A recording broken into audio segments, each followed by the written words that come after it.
سچیے ایک ایسی جگہ جہاں نہ روشنی ہے نہ سکون، صرف چیخیں، خون کے آنسو اور نہ ختم ہونے والا عذاب، جہاں آگ بھی اللہ سے پناہ مانگتی ہے مگر انسان اپنی غفلت سے اسی آگ کی طرف بڑھتا ہے، جہاں ہر لمحہ ایک نئی سزا ہے اور ہر امید ہمیشہ کے لیے ختم ہو جاتی ہے۔ یہ ہے دوزخ، وہ مقام ذکر قرآن و حدیث میں بار بار آیا ہے تاکہ ہم ڈریں، سنبھلیں اور اپنے اعمال کا محاسبہ کریں۔ آج کی اس ویڈیو میں ہم جہنم کے وہ مناظر سنیں گے جو دل کو ہلا دیں گے اور ایمان کو جگا دیں گے۔ آخر تک ہمارے ساتھ رہیے کیونکہ یہ بیان آپ کو مجبور کر دے گا کہ اپنی زندگی پر دوبارہ غور کریں۔ یہ ایک مکان ہے جو اس قہار اور جبار کے جلال و قہر کا مظہر ہے۔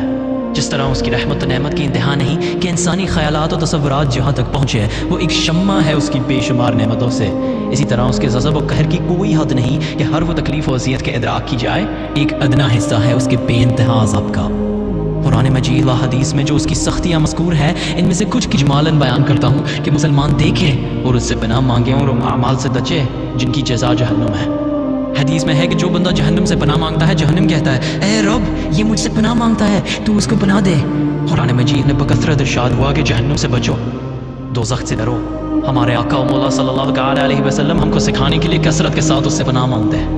جہنم کے شرارے اونچے اونچے محلوں کی برابر اڑیں گے، گویا زرد اونٹوں کی قطار کے پہ ہماتے رہیں گے جس میں روشنی کا نام نہیں۔ جبریل علیہ السلام نے نبی صلی اللہ علیہ وسلم سے قسم کھا کر عرض کیا کہ اگر جہنم سے سوئی کے ناکے کی برابر کھول دیا جائے تو تمام زمین والے سب کے سب اس کی گرمی سے مر جائیں، اور قسم کھا کر کہا کہ اگر جہنم کا کوئی داروہا اہل دنیا پر ظاہر ہو تو زمین کے رہنے والے کل کے کل اس کی کھیبت سے مر جائے، اور بقسم بیان کیا کہ اگر جہنمیوں کی زنجیر کی ایک کڑی دنیا کے پہاڑوں پر رکھ دی جائے تو کانپنے لگے اور انہیں قرار نہ ہو یہاں تک کہ نیچے کی زمین تک دھنس جائیں۔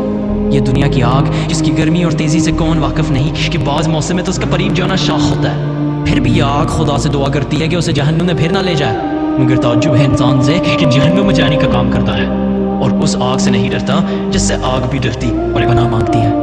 آدمی اور پتھر اس کا ایندھن ہے، یہ جو دنیا کی آگ ہے اس آگ کے 70 جزوں میں سے ایک جز ہے۔ اپنی آواز میں مزید اداسی اور خبردار کرنے والا انداز اختیار کرے۔ جس کو سب سے کم درجے کا عذاب ہوگا اسے آگ کی چوٹیاں پہنا دی جائیں گی، اس کا دماغ ایسا کھولے گا جیسے تانبے کی پکیلی کھولتی ہے، وہ سمجھے گا کہ سب سے زیادہ عذاب اس پر ہوگا ہے حالانکہ اس پر سب سے ہلکا ہے۔ سب سے ہلکے درجے کا جس پر عذاب ہوگا اس سے اللہ عز و جل پوچھے گا کہ اگر ساری زمین تیری ہو جائے تو کیا اس عذاب سے بچنے کے لیے تو تمہیں دیا میں دے دے گا؟ عرض کرے گا ہاں۔ فرمائے گا کہ جب تو پشت آدم میں تھا تو ہم نے اس سے بہت آسان چیز کا حکم دیا تھا کہ کفر نہ کرنا، مگر تو نے نہ مانا۔ آپ کی آواز میں ایک گہری سنجیدگی اور لوگوں کو جگانے والا انداز ہو۔ جہنم کی آگ 1000 برس تک دھونتائی گئی، یہاں تک کہ سرخ ہو گئی، تشکر 1000 برس اور یہاں تک کہ سفید ہو گئی، پھر 1000 برس اور یہاں تک کہ سیاہ ہو گئی، تو کب وہ نری سیاہ ہے؟ دوزخ کی گہرائی کو خدا ہی جانے کی کتنی گہری ہے۔ حدیث میں ہے کہ اگر پتھر کی چٹان جہنم کے کنارے سے اس میں پھینکی جائے تو 70 برس میں بھی تک نہ پہنچے گی، اور اگر انسان کے سر برابر سیسا کا گولا آسمان سے زمین کو پھینکا جائے تو رات آنے سے پہلے زمین تک پہنچ جائے گا، حالانکہ یہ 500 برس کی راہ ہے۔ پھر اس میں مختلف طبقات و وادی اور کنویں ہیں، بعض وادی ایسی ہیں کہ جہنم بھی ہر روز 70 مرتبہ یا زیادہ ان سے پناہ مانگا ہے۔ یہ خود اس مکان کی حالت ہے، اگر اس میں اور کچھ عذاب نہ ہوتا تو یہی کیا کم تھا، مگر کفار کی سرزنش کے لیے اور طرح طرح کے عذاب مہیا کیے۔ لوہے کے ایسے بھاری گرزوں سے فرشتے ماریں گے کہ اگر کوئی گرز زمین پر رکھ دیا جائے تو تمام جن و انس جمع ہو کر اس کو اٹھا نہیں سکتے۔ اور خوفناک مناظر بیان کرتے جائیں۔ بختی اونٹ اگر اس کا ایک قطرہ دنیا میں آئے تو اس کی سوزش و بدبو تمام اہل دنیا کی معیشت برباد کر دے، اور وہ گلے میں جا کر پھندا ڈالے گا۔ اس کے اٹھانے کے لیے پانی مانگیں گے، ان کو وہ کھولتا پانی دیا جائے گا کہ منہ کے قریب آتے ہی منہ کی ساری کھال گل کر اس میں گر پڑے گی، اور پیٹ میں جاتے ہی آنتوں کو ٹکڑے ٹکڑے کر دے گا، اور وہ شوربے کی طرح بہہ کر قدموں کی طرف نکلیں گی۔ دیاس اس گلا کی ہوگی کہ اس پانی پر ایسے گریں گے جس سے تونس کے مارے ہوئے اونٹ۔ پھر کفار جان سے عاجز آ کر باہم مشورہ کر کے مالک علیہ السلام داروغہ جہنم کو پکاریں گے کہ اے مالک تیرا رب ہمارا قصہ تمام کر دے۔ مالک علیہ السلام 1000 برس تک جواب دیں گے، 1000 برس کے بعد فرمائیں گے مجھ سے کیا کہتے ہو؟ گردن برابر بچھو، اور اللہ جانے کس قدر بڑے گانٹ کہ اگر ایک مرتبہ کاٹ لیں تو اس کی سوزش درد بے چینی 1000 برس تک ہے۔ تیل کی جلی ہوئی تلچھٹ کی مثل سخت کھولتا پانی پینے کو دیا جائے گا کہ منہ کے قریب ہوتے ہی اس کی تیزی سے چہرے کی کھال گر جائے گی، سر پر گرم پانی بہایا جائے گا۔ مزید بھیانک مناظر بتاتے جائیں۔ جہنمیوں کے بدن سے جو پیپ بہے گی وہ پلائی جائے گی، خاردار تھوڑ کھانے کو دیا جائے گا، وہ ایسا ہوگا کہ اس سے کہو جس کی نافرمانی کی ہے۔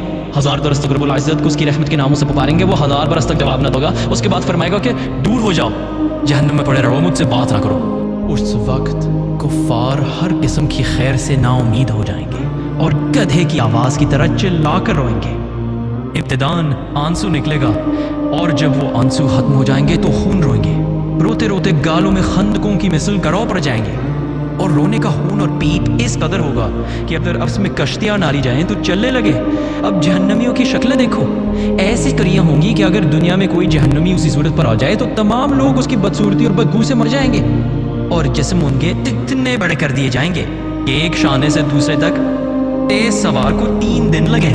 ایک داڑھ احد کے پہاڑ کے برابر ہوگی، کھال کی موٹائی 42 ذرا کی ہوگی، زبان 1 کوس 2 کوس تک منہ سے باہر گھسٹتی رہے گی جسے لوگ رون دیں گے۔ بیٹھنے کی جگہ مکہ سے مدینے تک جیسی ہوگی، اور وہ جہنم میں منہ سے کوڑے ہوں گے کہ اوپر کا ہونٹ بیچے سر تک اور نیچے کا ہونٹ ناف کو چھو لے گا۔ یہ سب سن کر سمجھ لو کہ جہنمیوں کی شکل انسانی شکل نہیں رہے گی، کیونکہ یہ شکل اللہ کو پسند ہے، بلکہ ان کا حلیہ وہی ہوگا جو اوپر بتایا گیا، اور پھر ان کو آگ کے صندوق میں بند کر کے عذاب پر عذاب دیا جائے گا۔